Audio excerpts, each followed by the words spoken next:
సమావేశాలు జరుగుతూ ఉన్నాయి. బీజేపీ పార్టీ ఎలాంటి నిర్ణయాలు తీసుకుంది, అసలు ఎల్పీకి ఎలాంటి సూచనలు చేశారు అడిగి తెలుసుకుందాం. మనతో పాటుగా బీజేపీ రాష్ట్ర అధ్యక్షులు రామచంద్రరావు ఎలాంటి సూచనలు చేశారన్న బీజేపీ ఎల్పీకి మే నుంచి ప్రజా సమస్యల మీద మన గలాన్ని వినిపించాలి.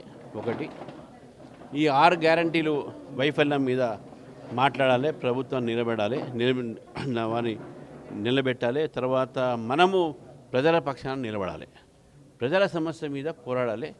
మన అందరం కూడా రెగ్యులర్గా క్వశ్చన్ అవర్స్లో కూడా పార్టిసిపేట్ చేస్తూ, డిస్కషన్లో కూడా పార్టిసిపేట్ చేసి ప్రభుత్వాన్ని ప్రతి ఇవాళ వైఫల్యం మీద నిలబడి ప్రజలకు మన ప్రజల పక్షాన ఉన్నటువంటి సమస్యల మీద పోరాడాలి అని చెప్పేసి కూడా చెప్పడం జరిగింది. మీరు 2 సార్లు ఇప్పటికీ పెన్షనర్లకు సంబంధించినటువంటి విషయంలో ధర్నా చౌక్ దగ్గర ధర్నా చేయడం జరిగింది. ఆ అంశాన్ని ఏమైనా ప్రస్తావించబోతా ఉన్నారు? అవుట్ సోర్సింగ్ అంశం కూడా మీ ముందర కనబడతా ఉంది, వాళ్ళకు కూడా మీరు మద్దతుని ఇస్తూ ఉన్నారు కదా? తప్పకుండా అవుట్ సోర్సింగ్ అంశం ఒకటి, దాంట్లో జరిగినటువంటి స్కామ్ ఒకటి, అదేవిధంగా పెన్షన్లో అది కూడా ప్రభుత్వం వైఫల్యం వస్తున్నాయి కాబట్టి పెన్షన్లకు సంబంధించినటువంటి పెన్షన్స్ కానీ రిటైర్మెంట్ బెనిఫిట్స్ కానీ దాని విషయంలో కూడా తప్పకుండా దాన్ని అడుగుతుంది. దాంతోపాటు మన కొమ్మెర కానీ వెలుగుమట్ల కానీ అనేకమైన సమస్యలు ఏదైతే ఈ మధ్యన వచ్చినాయి, బాన్స్వాడలో మా మీద దాడులు కానీ అక్రమ కేసులు కానీ కామారెడ్డిలో మా ఎమ్మెల్యే మీద అటాక్ కానీ ఇవన్నీ కూడా 0 ఓవర్లో కానీ ఏదైనా ప్రస్తావన మోషన్ తీసుకుని తప్పకుండా దీని మీద చర్చకు మేము డిమాండ్ చేస్తాం. అక్కడ కూడా మా ఎమ్మెల్యేస్ చెప్పారు.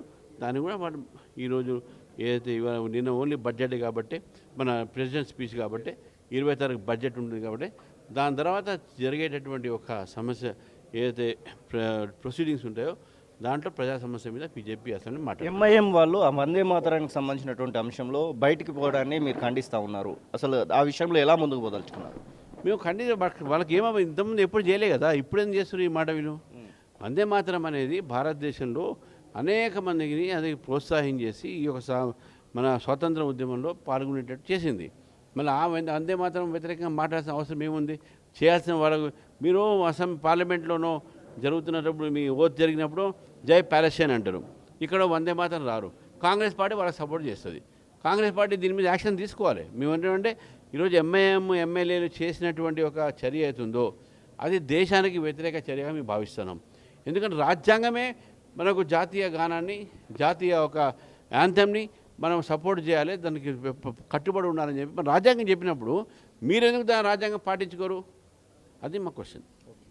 ఇది రామచంద్రరావు చెప్తున్న మాటలు. మొత్తం మీద బీజేపీ పార్టీ ప్రజా సమస్యల కోసం గలమెత్తుందనేటువంటి మాటను చెప్తున్నాయి. ఇక ఎంఐఎం పార్టీకి సంబంధించినటువంటి విషయంలో వారు మాట్లాడుతున్నట్టు మాటలు అయితే చెప్తా ఉన్నాం. కెమెరా పర్సన్ అజర్తో శ్రీనివాస్, తొలి వెలుగు, హైదరాబాద్. అసలైన తొలి వెలుగు. ఫాలో వాట్సాప్ @తొలి వెలుగు అఫీషియల్.